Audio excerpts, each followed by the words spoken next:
오늘도 주님의 말씀으로 하루를 시작하는 모든 분들을 예수 그리스도의 이름으로 환영합니다. 이번 주 튀르키예와 시리아에서 강한 지진으로 인해 많은 인명과 재산 피해가 있었습니다. 시시각각으로 들려오는 소식에 의하면 많은 도움의 손길이 필요한 것 같습니다. 관심을 가지고 기도해 주실 것을 부탁드리며 교회에서도 어떻게 이들에게 도움의 손길을 내밀 수 있을 것인지 교회 임원들과 상의하여 우리 마음을 전달할 방향을 찾아보도록 하겠습니다. 지난주 말씀에서 이스라엘은 블레셋과의 전쟁에서 크게 승리함으로 하나님이 다시금 이스라엘을 다스리시고 통치하신다라는 사실이 만천하에 드러나게 되었습니다. 하지만 이스라엘 지도자들은 얼마 후 사무엘을 찾아가 눈에 보이지 않는 하나님 대신 다른 나라들과 같이 자신의 눈에 보이는 왕을 세워달라고 요청하게 됩니다. 즉 하나님의 선택을 받은 거룩한 백성들이 이제는 하나님이 아닌 사람에 의해 통치를 받게 해달라고 요청했던 것입니다. 사무엘은 이스라엘 장로들의 불편한 요구를 듣고 언짢은 마음으로 하나님 앞에 나아가게 됩니다. 하나님은 사무엘에게 인간 왕을 요구한 이스라엘이 그들의 참된 왕이신 하나님을 결국 버린 것이다 라고 말씀하셨습니다. 그러면서도 하나님은 그들에게 새로운 왕을 허락하셨습니다. 아마도 하나님은 이스라엘 백성들이 주변 국가로부터 여러 고난과 어려움을 겪는 이유가 자신들에게 왕이 없기 때문이다라는 생각을 간파하시고 그들의 마음을 안정시키고자 왕을 허락하셨던 것으로 보입니다. 이러한 상황 속에서 이스라엘의 첫 번째 왕인 사울이 본격적으로 역사의 전면에 등장하게 됩니다. 사울은 아버지의 잃어버린 나귀를 찾아 길을 나서게 되었습니다. 이때 함께 데려간 종의 제안으로 하나님의 사람이요 선지자인 사무엘을 찾아가 만나게 됩니다. 이때 하나님은 사울에게 기름을 부어 그를 왕으로 세울 것을 사무엘에게 명령하십니다. 이렇게 사울은 하나님의 선택으로 새로운 이스라엘의 지도자가 되었습니다. 이후 사무엘은 모든 이스라엘 백성들을 다시 미스바로 모이게 하였습니다. 그리고 왕을 세워달라고 요청한 이스라엘의 죄를 강하게 책망하고 그 후에 제비뽑기를 통해 사울이 왕으로 선택되는 모든 과정들을 주관하게 됩니다.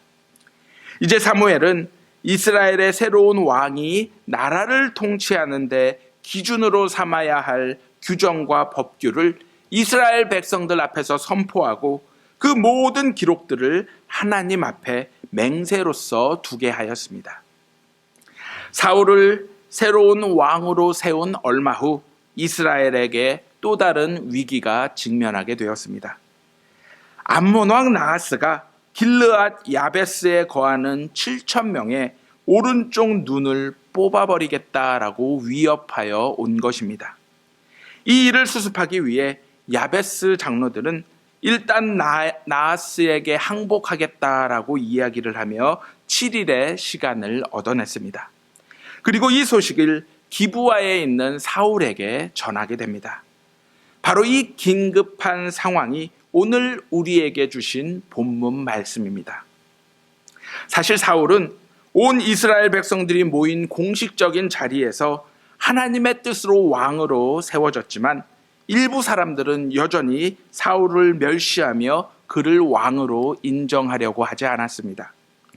물론 사울을 멸시하는 이들에게도 분명한 이유가 있었습니다.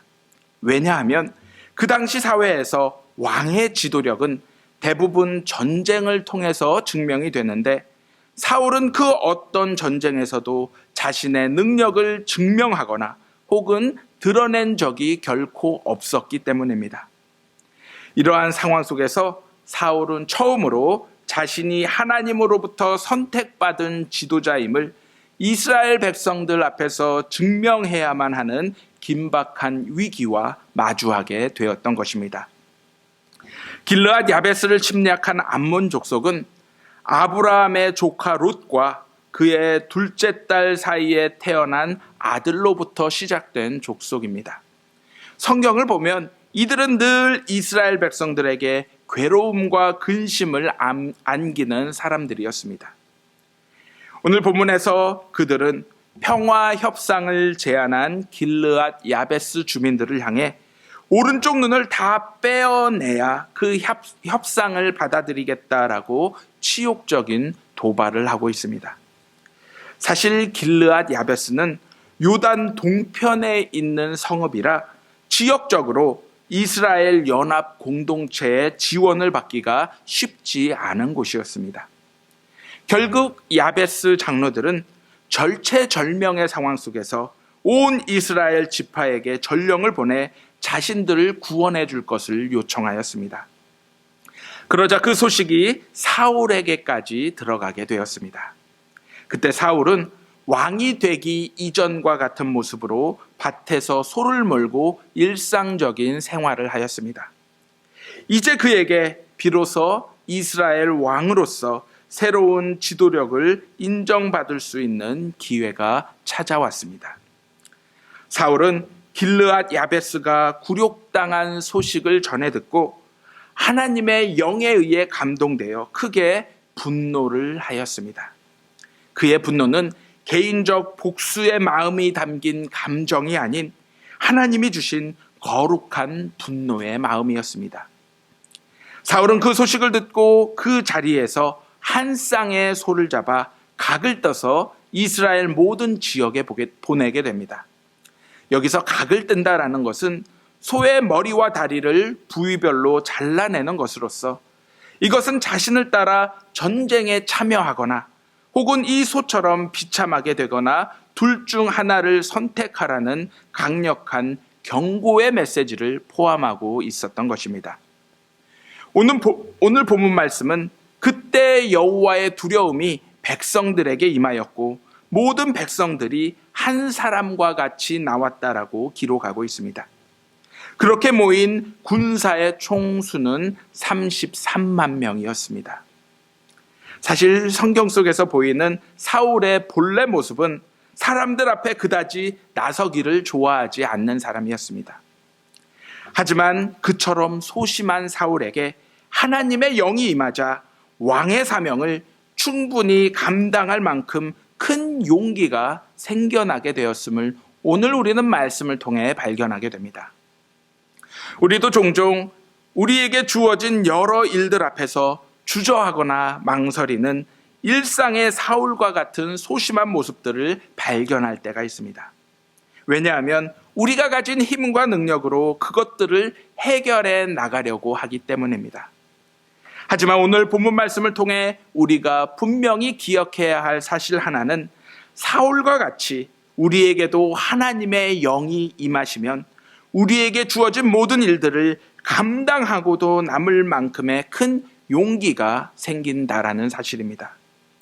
그러므로 하나님이 우리에게 허락하신 여러 일들의 크기와 규모 앞에서 겁을 먹기보다는 가장 먼저 하나님의 영이 우리와 함께 하시길 구하며 그 모든 것들을 주님의 힘과 능력으로 겸손히 감당하는 저와 여러분들이 되시기를 주님의 이름으로 기도합니다.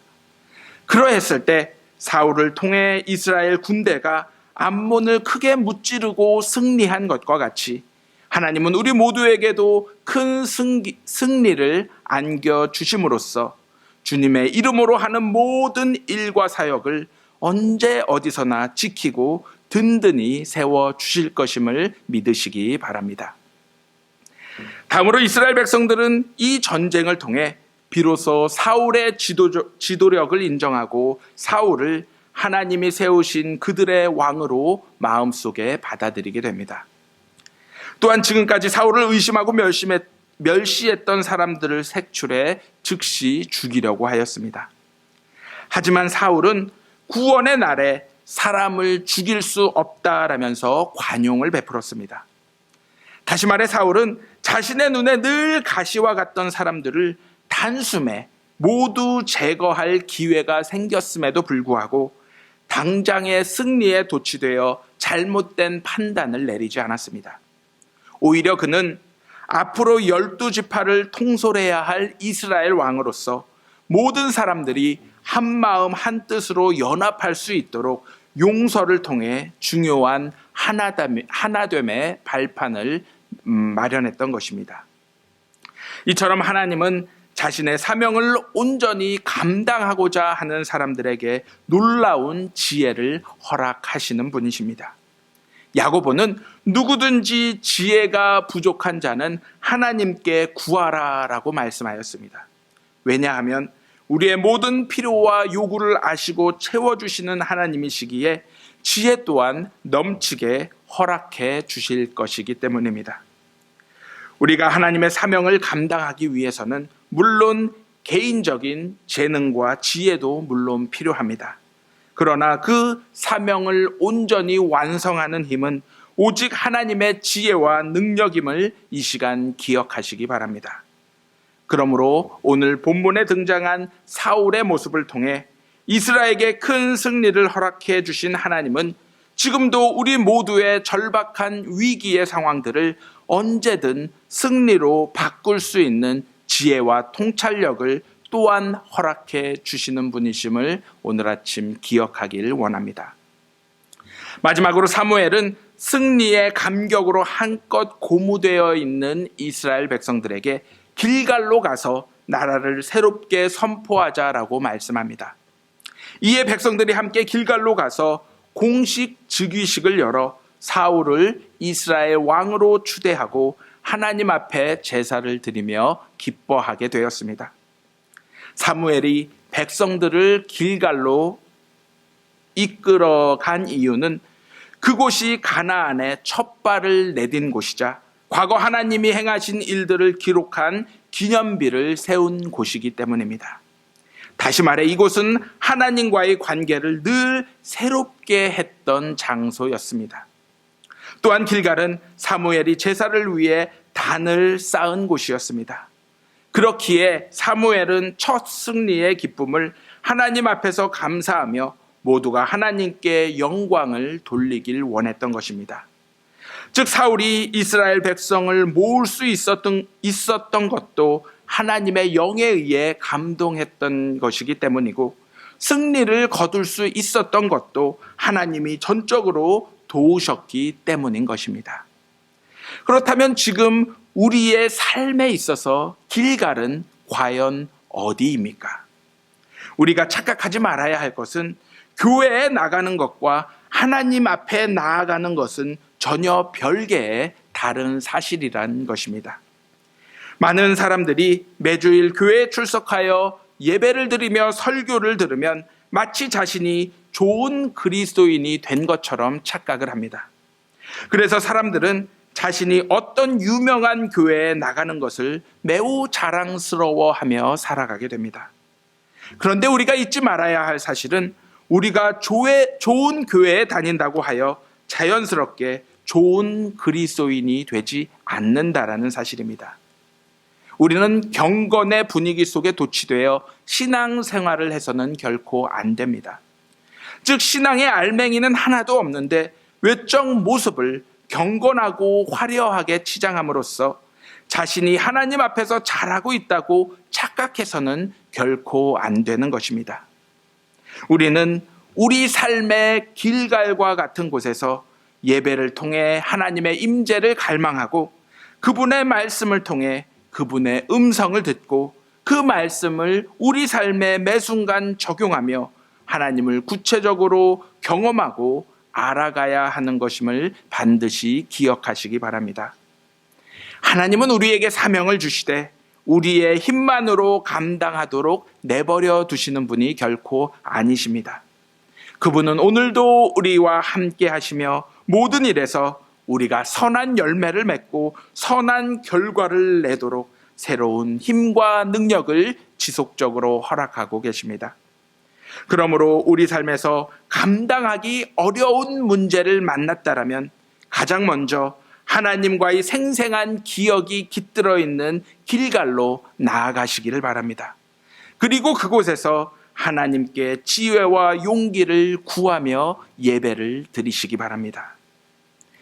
이 시간 우리 믿음의 첫 발을 내디딘 장소요, 또한 우리와 늘 함께 하신 하나님이 행하신 놀라운 일들이 깃들어 있는 길갈에서 다시금 우리에게 허락하신 귀한 하나님의 소명과 사명을 기억하시며 주님이 주시는 새로운 힘과 능력으로 오늘 하루도 또한 매일같이 거듭나는 저와 여러분들이 되시기를 예수 그리스도의 이름으로 간절히 기도합니다.